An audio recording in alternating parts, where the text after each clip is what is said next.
Good morning and welcome to GunnersLoversTV. The question on everybody's lips now is, can Arsenal beat Tottenham without Odegaard and Rice at the midfield? That is the major concern for every Arsenal fan today. And my answer to that is that yes, we can. Do you remember the Obama slogan those days? Yes, we can. We can beat them because we are not talking of Man City today. We are not even talking of a Liverpool. You see, those are two formidable teams that have been strong consistently in the last 5 years. We are talking of Tottenham, who has not won any trophy for a very long time. We are talking of Tottenham, who crumble at the last minute in every match. We are talking of a Tottenham team that plays only first half of a team, half of a match. They are not strong enough to play a full 90 minutes. Their consistency drops. So I don't think there's any fear about playing Tottenham. We have enough. And people like Fabregas, a former player, and other player pundits have suggested that Nwaneri should be thrown in. Yes, Nwaneri should be thrown in that midfield with the mix of Giorgio and Partey. I think that boy can do that job. I think Nwaneri can do that because each time he comes on, it reminds me of Wishe. He's a forward-thinking player. It's not all those midfielders that get ball and try to look for defenders to help them to carry it. He moves forward, he drives forward, and he's very energetic. And he will panic the defense of Tottenham with the pace he has. So I particularly want Nwaneri to be in that midfield. Don't forget, Odegaard is very young. It's not like when Odegaard plays, he's 35 years old or 27 years old. Odegaard is very young. So that is why a young, strong, energetic person should be in that midfield. Another suggestion people have made is that Raheem Sterling should be allowed to play, either starting the match or midway into the match. He should be given enough time. Not those 10 minutes. So we don't want 10 minutes substitution. He comes in. No. Give him like 20 to 30 minutes to play so that he can be on his back. You see, any further pressure on Tottenham defense will crumble them. And the pace of Saka, Nwaneri, and Raheem Sterling with Trossard is enough to crumble Tottenham's defense. Thank God none of our defenders are injured. So the back is rock solid.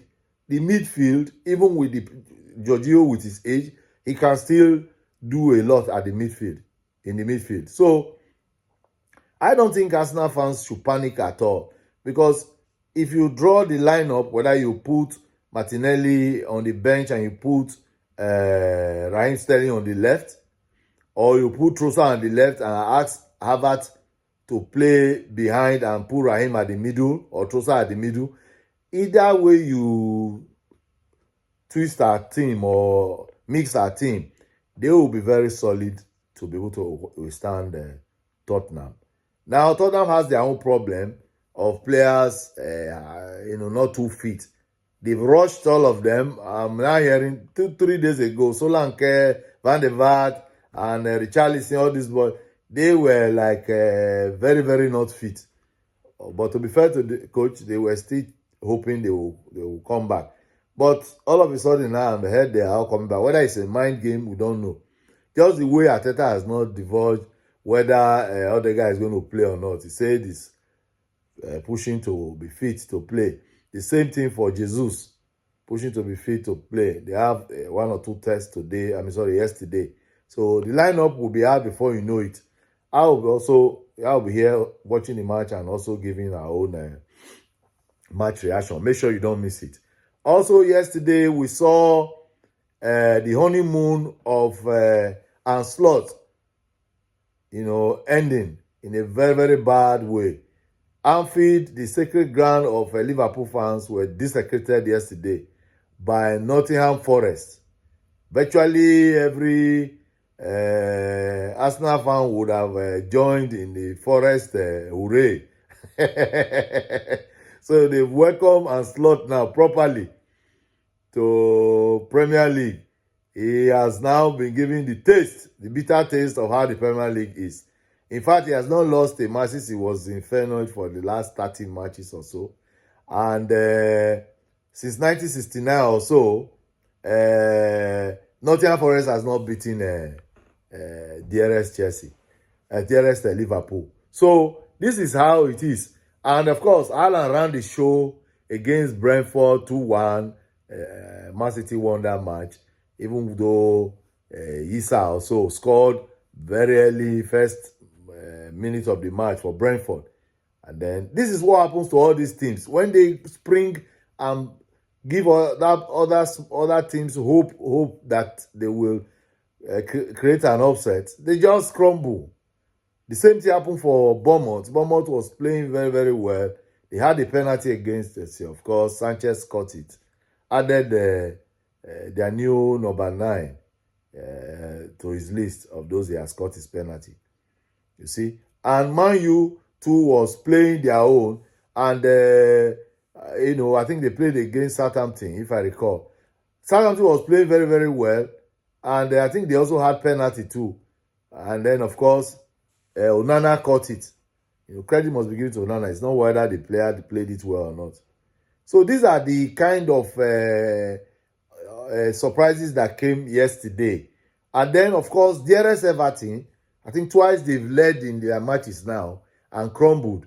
When I watched the highlights yesterday, I really pitied Calvert-Lewin.